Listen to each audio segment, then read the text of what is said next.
Hi everyone, today I just want to show you on what to look for if you're having charging issues like mine on my BMW E39. This goes to pretty much everyone who owns a BMW.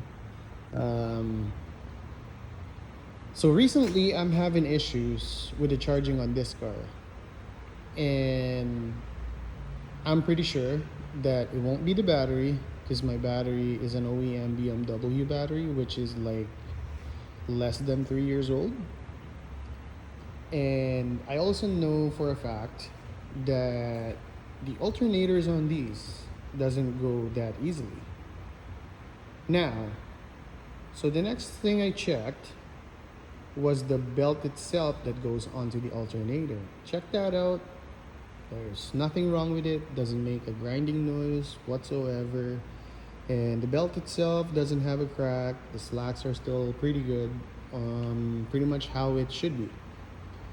So before buying a new alternator, I just want to let everyone know this information that your BMW would always have a voltage regulator for your alternator.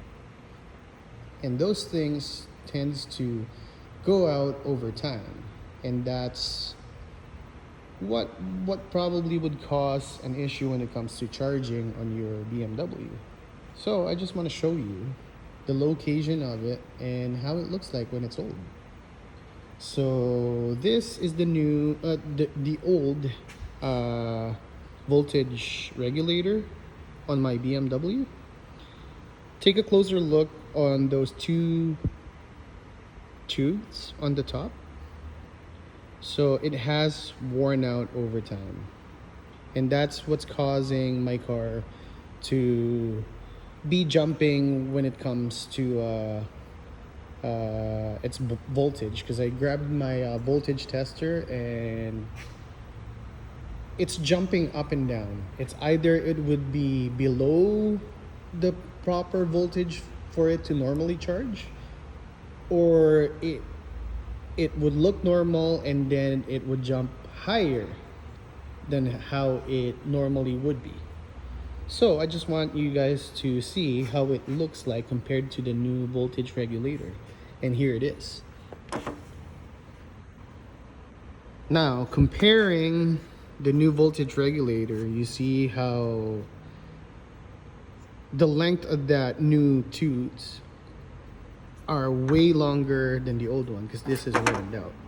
So I am pretty sure this is my main problem. That's why I'm having a voltage issues when it comes to charging the car.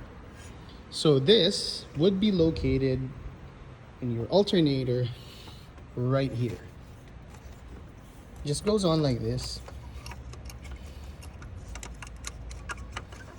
and then it would be held on by Phillips head screws. Now, before you get to taking those off, it's not actually a horrible job like everyone would think. And before you even send it to a shop and spend your hard-earned cash, I just want to let everyone know that you can do this yourself. So it's just located down there. Now, before getting into it, just want to make a suggestion to make it safe. Always remove your negative terminal on your battery, and on every BMW, it would be located on your trunk on the right passenger side of the trunk. So for mine, I removed the cable and wrapped it in plastic to make sure that it won't touch the negative terminal on the battery itself. Now, after that, the first thing you would do is peel this guy away so you can get access to your airbox, because you need to remove your airbox. And this is only held by 3 8mm bolts. So you just peel that away, and then you could be able to get an access to your airbox. Your airbox itself would only have a 10 mil bolt attached to it, like right there. So you simply slip that off. The clips here that attaches here to the intake itself, you can just clip out of the way, and then you would have an 8 mil bolt that holds the lower piece of it on the bottom. This one is the tricky part to remove because it's right on the bottom and you can't really barely see it, but you would be able to feel it. So for mine, I just grabbed an 8 mil ratchet and I was able to remove it. So it sits in there like this. This is upside down right now. So just take that off and you should be able to slide this guy out of the way, and then you should be able to take this guy out of the way too. Now, to even make more room for your alternator, I took my mass airflow sensor housing, which is attached here like this. So you just got to unplug it. It's pretty easy to unplug. It's no rocket science, so everyone can really do this. Then you'll get good access to your alternator itself. Why do I have to remove all of these?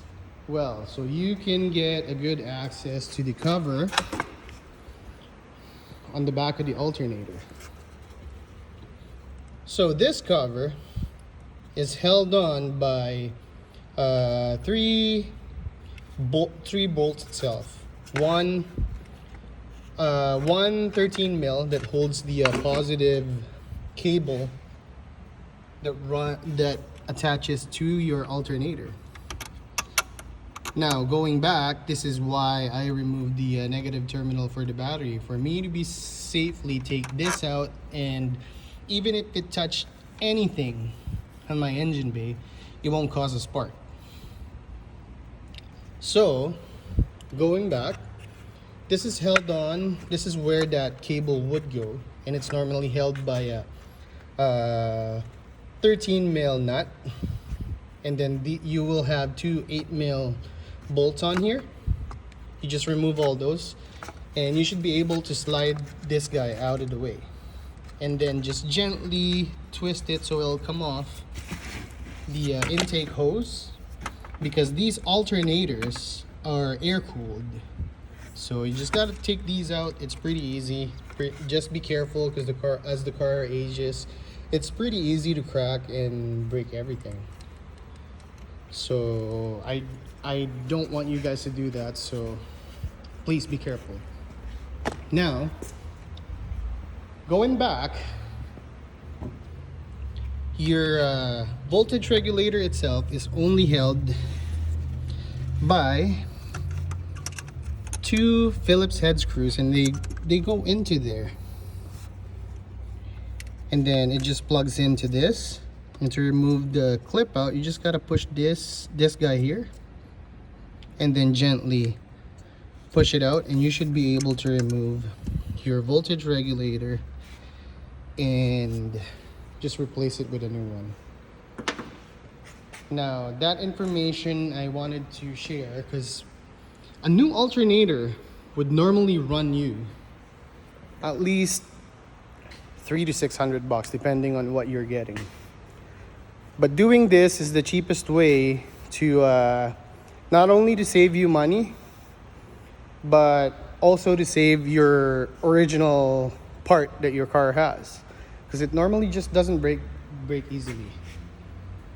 So this new voltage regulator only costs about $140 including everything, and it's also made by Bosch. So Bosch, for everyone that doesn't know, it's the company that makes all the parts for all the German cars. So this would be good, and just do a side-by-side comparison to make sure that you got the right one, because you can't, if you plug this in, you can't really return it anymore. So just make sure that it matches your car before you even try it out. So anyways, as soon as I'm done doing this, I'm gonna show you guys if it fixed the charging issues in my car, and hopefully this will help you guys out if you're having problems when it comes to charging on your BMW, especially if you own an E39 like mine. Mine is the 1997 BMW 528i, but this usually is the same procedure for any BMW. So